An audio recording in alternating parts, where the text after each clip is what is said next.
Okay, I just want to provide a quick review of the major concepts of radiation. So we're dealing with thermal radiation, which is the energy emitted by all forms of matter due to its temperature. And one of the things that we should take a look at or remember is that the matter that we're dealing with can be solids, liquids, and gases. So we're primarily going to deal with materials that are solids, but just to keep it in the back of your head that all matter in any state will be able to emit thermal radiation. The wavelength range that we're interested in when we're speaking of thermal radiation is from 0.1 out to 100 microns, where a micron is 10 to the minus 6 meters. Now, all electromagnetic radiation, whether it be light, X-rays, gamma rays, they're all related through this equation, where lambda nu equals c. Lambda is the wavelength, so to have our units work out such that the speed of light is actually 2.98 times 10 to the 8 meters per second, that has to give us the frequency has to be in radians per second, and the wavelength has to be in meters. Now, just quickly a note on units. So just remember, the wavelengths are often reported depending on what you're reading and what books you're using.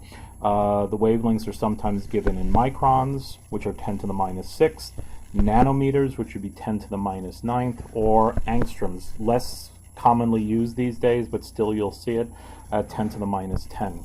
And very, very often, frequency of electromagnetic radiation will be reported in terms of hertz.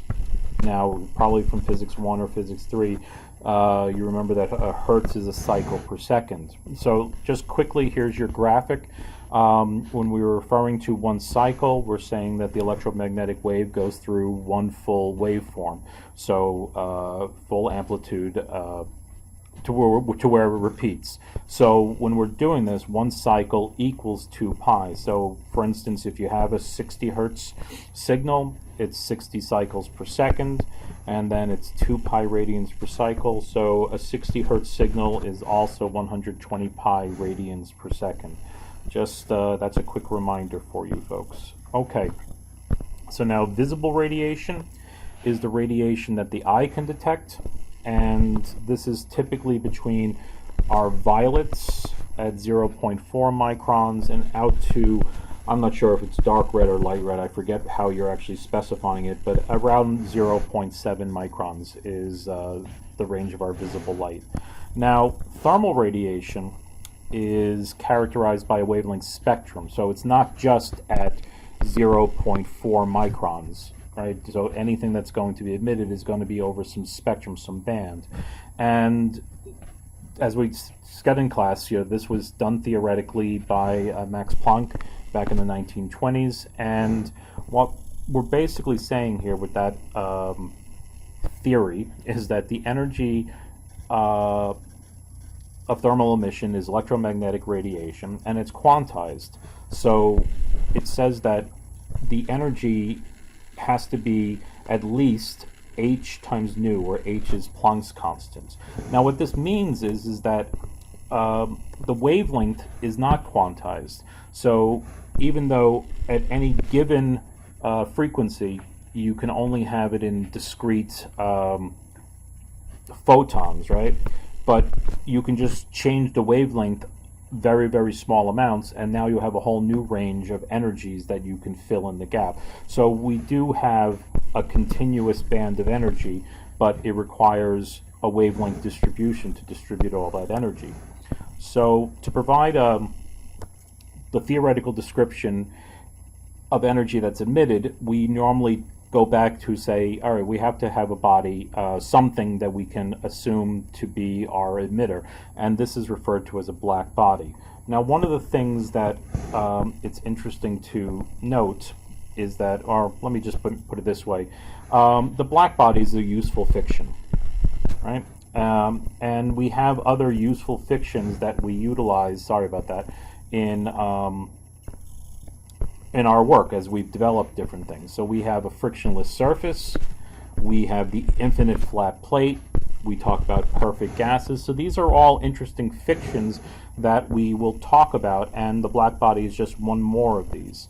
So here's a model of a black body. So what I am showing here is 7 different sources of energy that are impinging onto the black body.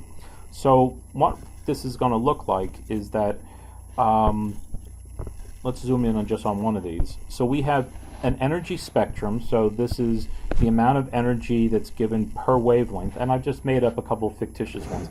Here's a linear dependency. Here's some sort of logarithmic dependency. Here's one with an actual step function in it, and here's some butterfly looking distribution. So if we added all of these together, or the infinite number of different sources we can have, we would end up with something that looks like this.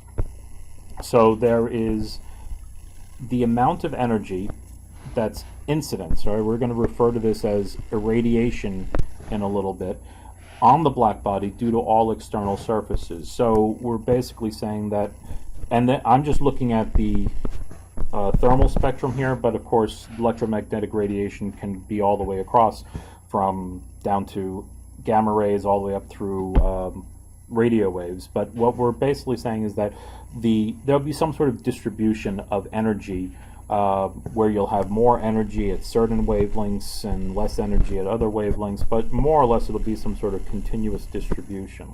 So if that's what's falling onto your black body, then the situation we end up with is that, where am I? I lost myself for a second.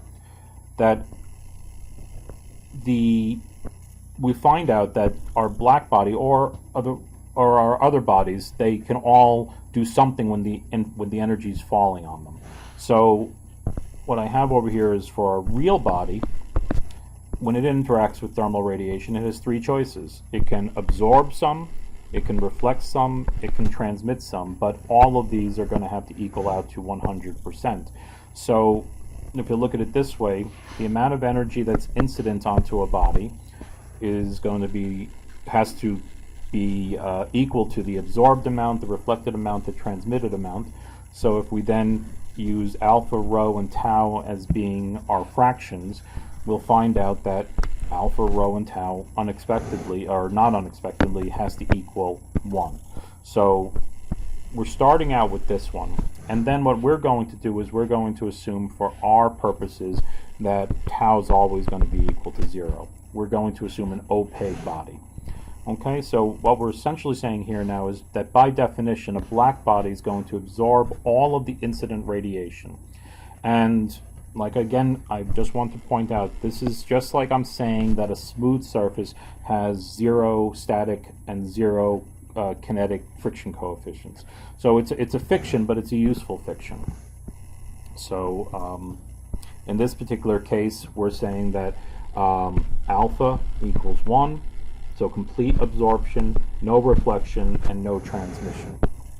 All right, so this is the one we've just described. So if we apply conservation of energy, this picture here can just be thought of as being, well, we have Q radiation coming in and impinging on our black body. So at a steady state situation, we would have so much radiation energy coming into the black body, and that would have to be matched by whatever radiation the black body is giving out, because that would maintain my black body at some constant temperature, which would be required by conservation of energy. So to write it here, just putting into the math, we have, this is conservation of energy. So what goes in has to come out, essentially, and there's our statement of conservation of energy. So again, it's not surprising, and we would expect that. But the energy emitted by the black body turns out to be not a function of the incident radiation. So again, to show you what I'm talking about here, here would be the function of incident radiation. And you'd say, well, maybe we should be emitting something that looks exactly like that. That's what you'd get if you were just reflecting the power out. So maybe that's what's happening. Well, turns out that the emission from a black body is something different. And that becomes the theory of thermal radiation. And it predicts, and the prediction's obviously been verified experimentally over the last 100 years, that the thermal energy emitted by a black body is solely dependent on its temperature. It has nothing to do with the amount and type of energy that the black body absorbs. And what we find out is that the black body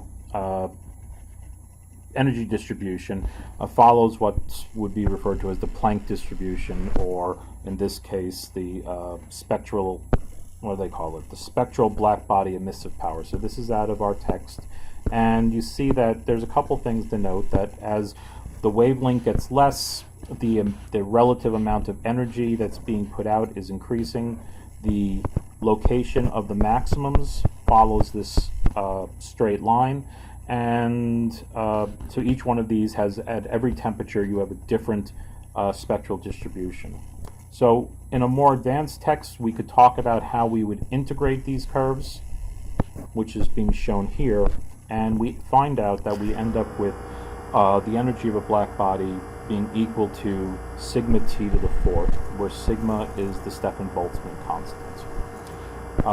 And then the last thing that we want to talk about here is that the other result of interest is this straight line, and the wavelength, the maximum emissive power is equal to a well-defined function that we refer to as the Wien's displacement function.